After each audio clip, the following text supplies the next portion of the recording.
हैं इसको? देखिए, पार्टियां और नेता सिर्फ और सिर्फ जनता बनाती है। ये भारतीय जनता पार्टी की आइडियोलॉजी का एक हिस्सा रहा है, उस पर मैं कोई टिप्पणी नहीं करूंगा। पर अंतोगत्वा मुझे लगता है कि तमाम बातें जनता के हाथ में है। जनता किस राजनीतिक दल को देखना चाहती है। भाई, मेरी पार्टी को समाप्त करने का तो पूरा प्रयास किया, पूरा षड्यंत्र मौजूदा मुख्यमंत्री के द्वारा रच ही दिया गया था। मेरी पार्टी के 6 में से 5 सांसदों को तोड़ लिया गया। क्या हुआ? समाप्त हो गई। आज भी जिस तरीके से जनता का प्यार मेरे कार्यक्रमों में आप देख लीजिए, जिस तरीके से मुझे मिलता है, अंतोगत्वा मैं मानता हूँ जनता ही आपको बनाने वाली है, जनता ही आपको समाप्त करने वाली होती है। ऐसे में उनकी पार्टी की एक आइडियोलॉजी ज़रूर है, उस पर मैं कोई टिप्पणी नहीं करूँगा। उनकी वो सोच हो सकती है, पर अंतोगत्वा मेरा विश्वास जनता पर। बिहार सरकार के मंत्री है श्रवण कुमार, उन्होंने आपको बच्चा बताया है, राजनीतिक बच्चा बता दिया है, और आपके क्षेत्र में इन दिनों लगातार वो जा रहे हैं। भाई, कोई बात नहीं, मुझसे उम्र में बहुत बड़े हैं।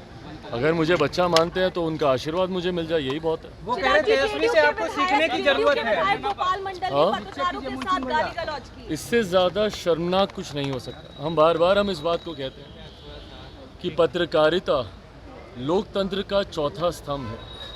ऐसे में पत्रकारों पे किया गया कोई भी हमला, ये लोकतंत्र पे ही किया गया हमला।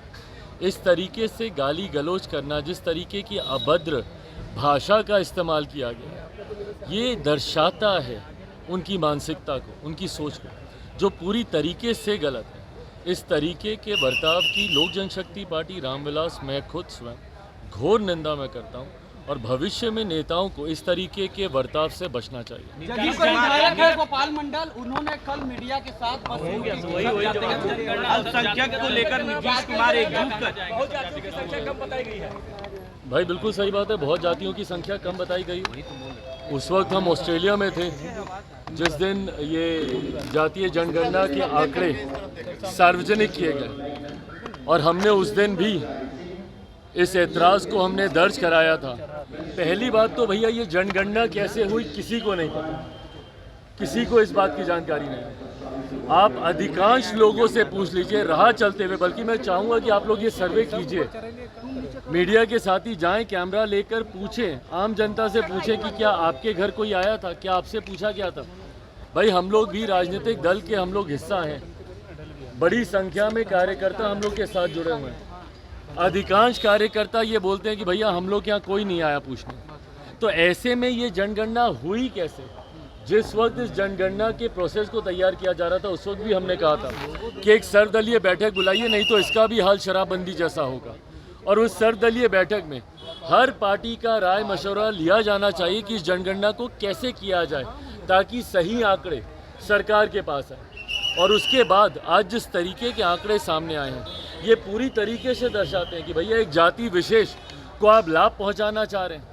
जिस समीकरण की आप बात करते हैं, जिस समीकरण के सहारे आपने लंबे समय तक बिहार को बर्बाद करने का आपने काम किया, उसी समीकरण को आप बढ़ा चढ़ाकर आप दिखाना चाहते हैं। और बाकी तमाम जाति को, और मैं अलग अलग जमात में आने वाली जातियों की बात कर रहा हूँ, अनुसूचित जाति जनजाति में जितनी छोटी जातियाँ हैं उनको कम करके दिखाया गया है, पिछड़ा वर्ग में जितनी छोटी जातियां हैं उनको कम करके दिखाया गया है। और सबसे बड़ी बात भैया कि विश्वास ही सरकार पे कैसे हो जब इस प्रोसेस को ही आपने सार्वजनिक नहीं किया, पारदर्शिता जिस प्रोसेस में बढ़ती ही नहीं गई। तो ऐसे में भैया बंद कमरे में बैठ के आपको जो आंकड़े दिखाने आप बता दीजिए, उसमें कोई आपको क्या बोलेगा। पर ये सही आंकड़े तो कम से कम नहीं है, इतना मैं विश्वास करता हूं। नीतीश कुमार आज अल्पसंख्यकों को एकजुट करने में लगे हुए हैं। चिराग जी, नीतीश कुमार अल्पसंख्यकों को एकजुट करने में लगे हुए हैं, लगातार वो बैठक कर रहे हैं। आज भी उन्होंने अपने आवास पर बैठक की है। क्या लगता है मुसलमानों के वोटों पर उनका कब्जा नहीं है? क्या तीसरे नंबर की पार्टी बनी 2024 में, इसको लेकर रणनीति बना रहे, क्या कहेंगे इसके लिए? मुख्यमंत्री अगर ये चिंता बिहारियों के लिए करते, 13 करोड़ बिहारियों के लिए, मुख्यमंत्री जिस तरीके से बिहार को जाति में, धर्म में बांटने का काम करते हैं, यही कारण है कि मुख्यमंत्री आज तीसरे नंबर की पार्टी बने हुए हैं। इन्होंने जात पात धर्म मजहब के अलावा राजनीति किस चीज़ की है भैया? जहाँ पे जो अनुसूचित जाति में जो इनका समर्थक नहीं था उसको बांट के इन्होंने अलग कर दिया, उसको दलित महादलित कर दिया। पिछड़ा वर्ग में जो इनका समर्थक नहीं था उसको पिछड़ा अति पिछड़ा कर दिया। कभी अगड़ा कभी पिछड़ा, महिला पुरुष तक जो समाज को बांटने का काम करते हो, यही कारण है भैया कि 2020 में ये तीसरे नंबर की पार्टी बने। आज ये मुसलमान समुदाय के पास जाएं, अलग अलग जाति धर्म विशेष के पास किए जाएं, उनकी बैठकें करें। हकीकत है बिहार की 13 करोड़ जनता इनको नकार चुकी है, इनसे आक्रोशित है। उसी का ही परिणाम था 2020 विधानसभा के चुनाव। अगले 2024 या उसके साथ होने वाले या उसके ठीक बाद होने वाले विधानसभा के चुनाव में आप देखिएगा इनकी पार्टी खाता तक नहीं खोल पाएगी। आराम से